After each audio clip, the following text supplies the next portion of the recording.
El 12 de octubre de 2021, Día de la Resistencia Indígena y de los Pueblos, un grupo de manifestantes realizó una protesta en la Avenida de la Reforma de la Zona 10 en la ciudad capital. Varios de ellos, utilizando lazos, arrancaron la cabeza de la estatua del presidente José María Reina Barrios. El 15 de febrero de este año, el Ministerio Público solicitó al Tribunal Séptimo condenar a 9 años de prisión a Rudy Amílcar López Pablo por el delito de depredación de bienes culturales. La Fiscalía pidió también 250,000 por los daños ocasionados a dicha estatua. Para profundizar en este tema nos acompañan Osvaldo Samayoa, abogado especialista en derechos humanos, y Walter Gutiérrez, historiador del arte y profesor universitario.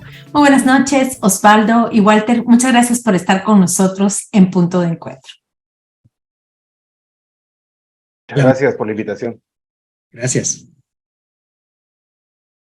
Y bueno, comencemos. ¿Qué opinión le merece desde el punto de vista jurídico la solicitud que hace el Ministerio Público a una condena de 9 años de prisión a un manifestante por descabezar dicha estatua? Y vaya si no fue noticia durante esos días. Osvaldo, por favor.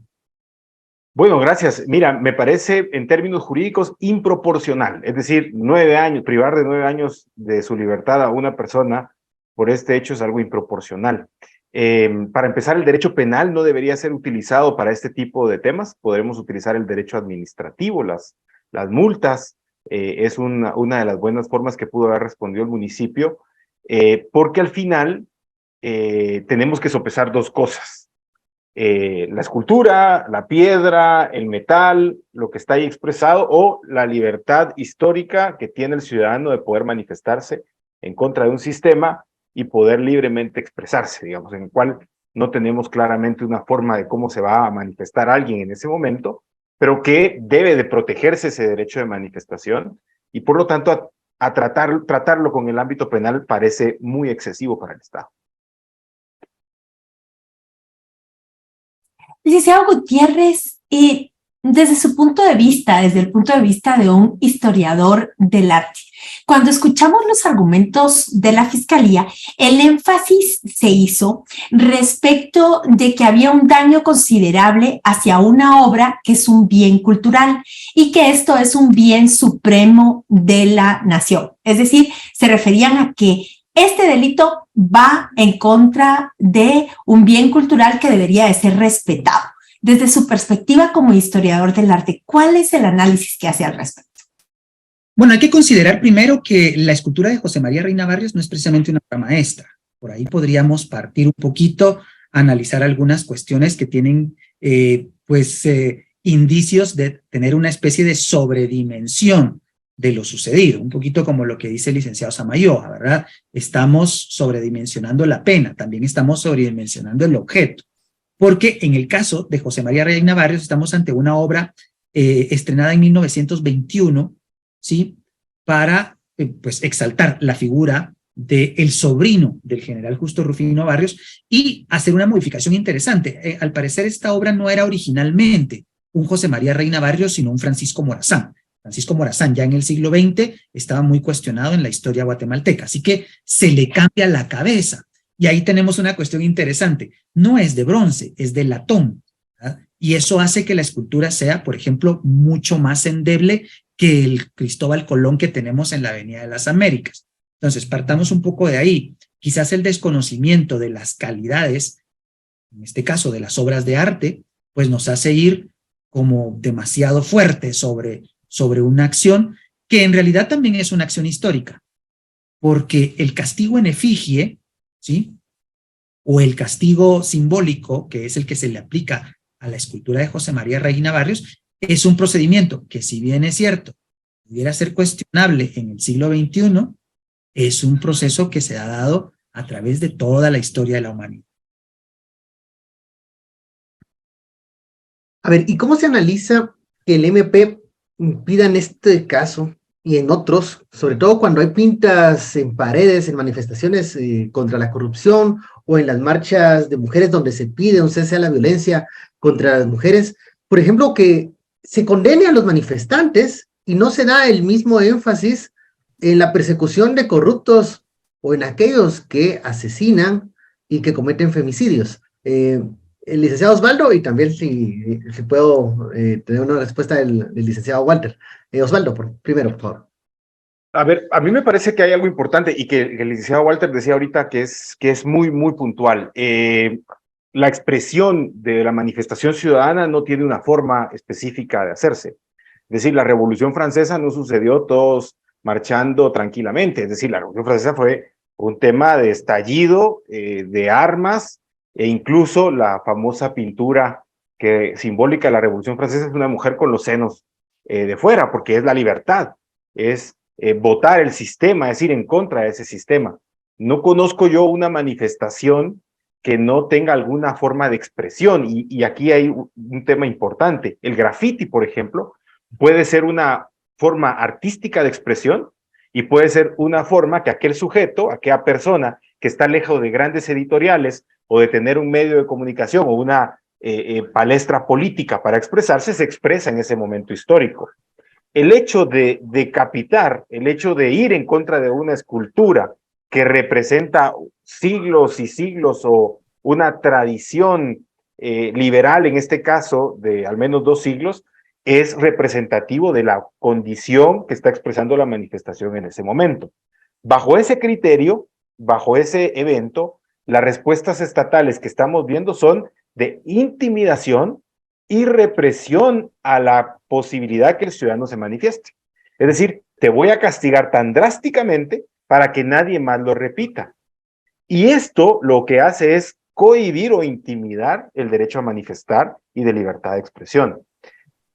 Entonces tenemos un Ministerio Público distraído con lo que decías, Ben. Está más distraído en garantizar impunidad y cuestionar las investigaciones de corrupción. Está más distraído en eso que en una política de persecución penal que realmente dé respuestas a esos delitos que sí son graves, mientras se entretienen estos delitos que son meramente intimidatorios. Yo quisiera agregar desde el punto de vista justamente de la historia de arte con un ejemplo que tiene que ver con arte.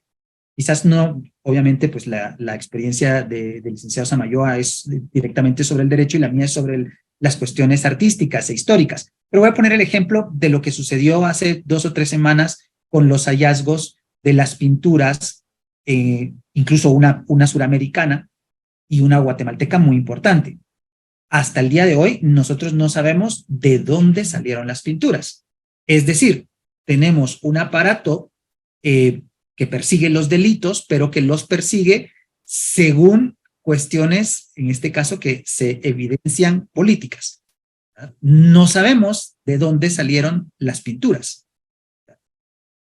¿Por qué estaban en la casa de los saqueadores? Porque las habían saqueado. Muy bien, las habían saqueado, pero donde estaban en manera ilegal. Quiere decir que a estas alturas no tenemos claridad sobre a quién van a perseguir por el delito de robo de las pinturas, en este caso, la de Tomás de Merlo y la suramericana.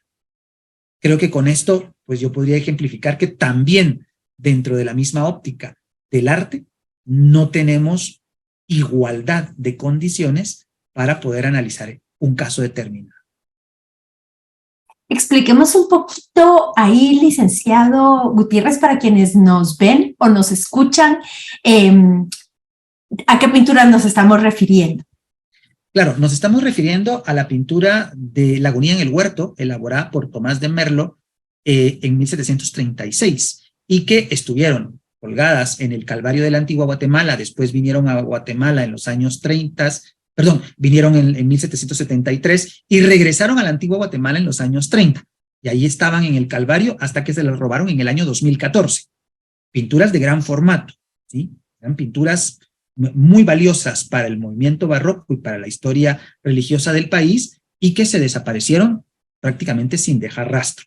Y por el otro lado, la pintura que reclama el gobierno del Perú, que es la defensa de la Eucaristía, una iconografía propia de Sudamérica, que ingresa a Guatemala de una manera que tampoco está permitida.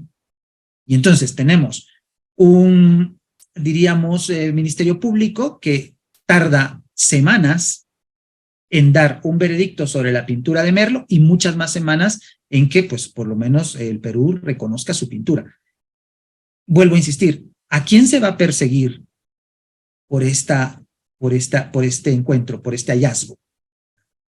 Porque evidentemente está en una casa de saqueadores, pero evidentemente salió de otra casa. ¿Cómo llegaron esas pinturas hasta acá? Y entonces el problema también está en quién está evaluando la pintura, perdón, la obra de la Reforma. ¿Sí? ¿Tenemos capacidad para analizar todas estas cuestiones desde el punto de vista artístico o, como dice el licenciado Samayoa, solo estamos actuando como una acción política anti-manifestaciones? Y perdón, yo quiero complementar lo que dice ahí, licenciado, porque hay algo que es muy evidente.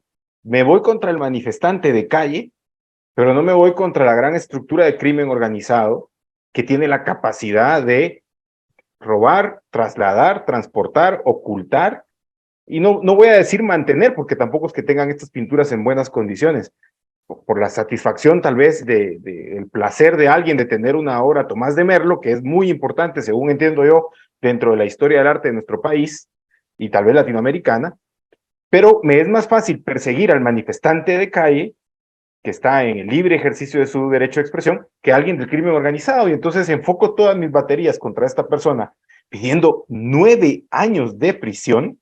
Me parece, y lo digo con muchísimo respeto, risible desde el punto de vista del derecho penal, que un abogado se atreva a pedir 9 años en contra de un manifestante. Me parece risible que se presten a eso, incluso, que lleguemos al grado de que los colegas se presten al nivel de querer privar, quitarle su libertad a una persona por esto. Eso solamente nos habla de un sistema de justicia que está respondiendo a otro tipo de intereses y menos a la justicia. Hablemos un poco de esta discusión, volvamos un poquito a eso que planteaba el licenciado Gutiérrez respecto al tema de cómo estamos viendo esta discusión de, por un lado, los monumentos históricos, el patrimonio cultural y por el otro lado, digamos, la libertad de expresión, las manifestaciones. Hay un gran debate en muchos países a este respecto. Por ejemplo, el movimiento feminista lo plantea.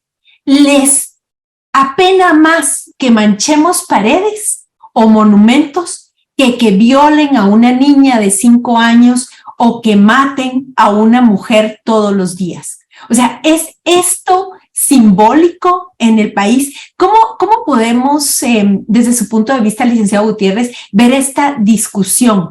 Por un lado, el patrimonio, por el otro lado, los derechos de manifestación, pero también creer que no pueden ser cuestionados los personajes históricos a través del repudio público, por ejemplo. Claro, el repudio público, el castigo en efigie. Usted lo ha mencionado con el movimiento feminista, porque los ataques, por ejemplo, a Cristóbal Colón y a José María Reina Barrios, que se dan en la Reforma en el 2021, están casi simultáneos con los que se dan, por ejemplo, en Ciudad de México con el Monumento de la Independencia, movimiento feminista, pero también con otros que se dan en Estados Unidos que reaccionan justamente contra los símbolos de la esclavitud de la población afrodescendiente. ¿Y cuál es el objeto de ataque? Un monumento. Pero vayamos un poco más para atrás. Veamos, por ejemplo, a la Europa post-muro de Berlín. Y entonces vemos el derrumbe de estatuas de Lenin o de estatuas de Stalin en los antiguos países del eje soviético. ¿Qué quiere decir esto? Que esto es una acción relativamente continuada en la historia. Y entonces, si bien es cierto, nosotros tenemos que tener conciencia de que los objetos son importantes porque son documentos, ¿sí? Eso no significa que esos documentos sean inalterables, porque están justamente al alcance del público. No podríamos decir lo mismo de los documentos que están en el Archivo General de Centroamérica, pero los que están al alcance del público, los que están bajo el escrutinio general, los que de alguna manera forman parte de esa relación íntima de la obra de arte con la persona, pues evidentemente siempre van a estar expuestos a eso. Y vuelvo con el tema, no es de ahora, ¿sí? Es una cuestión histórica. Y yo les voy a poner 2 ejemplitos nada más para no hacerme yo con la palabra completamente.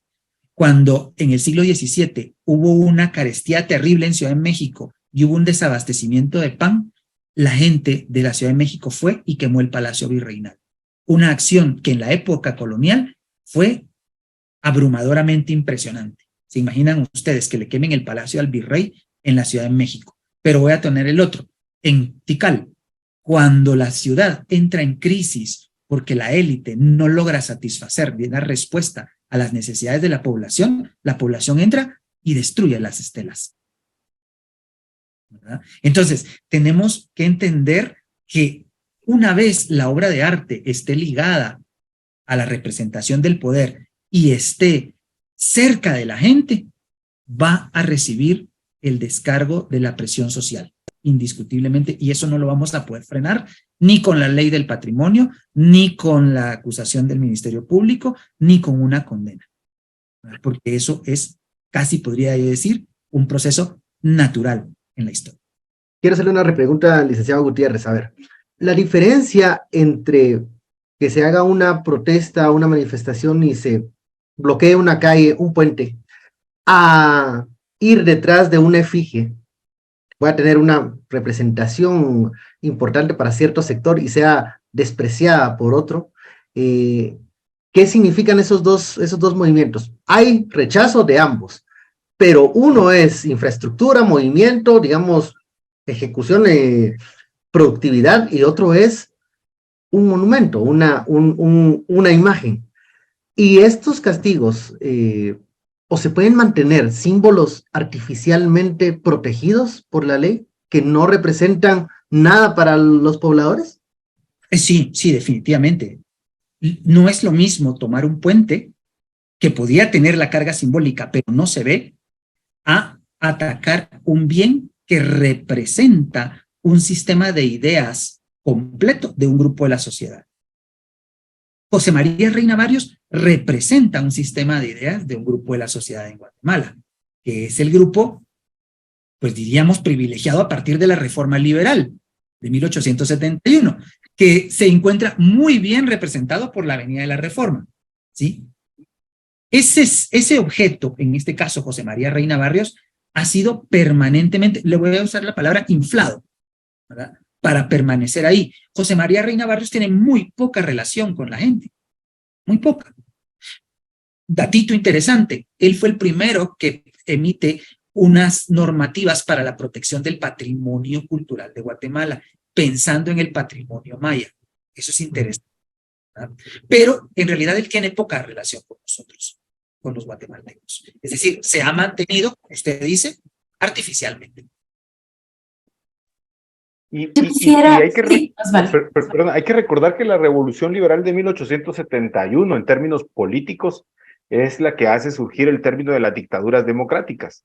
Estas dictaduras democráticas establecen también el régimen de jornaleros, en donde los pueblos tenían que prestar obligatoriamente población a las fincas cafetaleras para hacer producir ese nuevo modelo económico cuando fracasa el modelo económico del algodón y de las demás fincas. Y su eje representativo, Lorenzo Montúfar, que está también en la Reforma, es cuando él dice: ¿para qué vamos a cambiar al presidente si el presidente es bueno? Y Justo Rufino Barrios se hace del poder. Luego Justo Rufino Barrios Reina Barrios es parte de ese mismo modelo liberal, yo lo voy a decir así, liberal conservador, que lo que establece es orden y progreso para la élite económica a costa de la exclusión que ya se venía dando del modelo colonial de los pueblos. Así que su tinte político histórico para los pueblos es bastante, o deja bastante que desear como una figura política. Es normal que se vaya a ir en contra de una figura como él. Yo quisiera hacer una pregunta final para los dos. Estamos ya a las puertas seguramente de que el tribunal dicte una condena. ¿Le haga caso a la defensa o le haga caso al Ministerio Público? Pero después de esta entrevista, y creo que Ben y las personas que nos escuchan y nos ven concordarán conmigo, ustedes deberían de ser como peritos expertos a ser llamados por el tribunal. Mi pregunta sería, si ustedes tuvieran un momento para hablarle a ese tribunal que va a dar una sentencia, tanto como decía el licenciado Gutiérrez, bueno, oigan, esto es latón, esto no es una bien cultural distinto al que estamos. Osvaldo también hablaba de este tema del derecho a la manifestación. ¿Cuáles serían sus argumentos centrales a ser tomados en cuenta por el tribunal frente a esta petición del Ministerio Público? Licenciado Samayoa. Y cerramos con el licenciado Gutiérrez. Yo el primer elemento que veo, bueno, si una discusión con un tribunal es que la pena debe ser proporcional siempre al bien jurídico afectado, y en este caso me parece que es improporcional. En el sentido de que voy a afectar un derecho fundamental como la libertad a costa de la cabeza de un monumento. Esto no tiene ningún tipo de equiparación, no rezarse y no repara a ninguna sociedad ni a ningún Estado hacerlo. Y luego es que la discusión jurídica me parece que no pasa por un tema de derecho penal, tiene una connotación, bueno, si lo queremos hacer en el ámbito penal parece que pasa por las faltas, pero parece ser más un tema administrativo del municipio, de la conservación de este monumento que tiene que resarcirse mediante algún tipo de multa, algún tipo de reparación económica, pero en ningún momento equipara privarle de su libertad a un ciudadano. Bien, yo estaría en la posición de que el juzgado tome en cuenta no solamente un peritaje que pudiese estar sesgado, ¿verdad?, en el momento en que no se conoce a profundidad las cuestiones técnicas de las obras de arte, de esta y de cualquier otra, ¿verdad?, y pensar y reflexionar en la conexión que las obras de arte tienen con la sociedad a través de la historia. Porque esto no es una cosa que se pueda moldear con, diríamos, con una condena como esta, sino que es una cuestión que tiene que ver con la conexión y con el análisis que la gente hace entre un símbolo de poder y su realidad. Ese símbolo de poder ayuda a que mi realidad actual sea mejor. Y si la respuesta es no, seguramente yo invitaría a la reflexión de ese juzgado a que pueda profundizar en el papel de la obra de arte en la sociedad. Bueno, yo quiero recordar un momento en donde creo que no se juzgó con tanta severidad o no se solicitó, no se actuó con tanta severidad como en esta ocasión.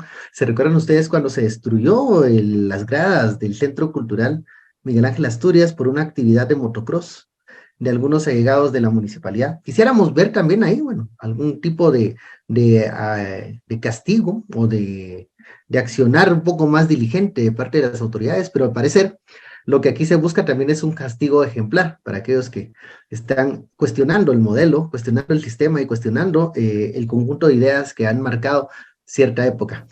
Agradezco a Osvaldo Samayoa y a Walter Gutiérrez por acompañarnos en este punto de encuentro. Muchas gracias por esta interesante entrevista. Gracias a ustedes. Que esté muy bien. Gracias por la invitación.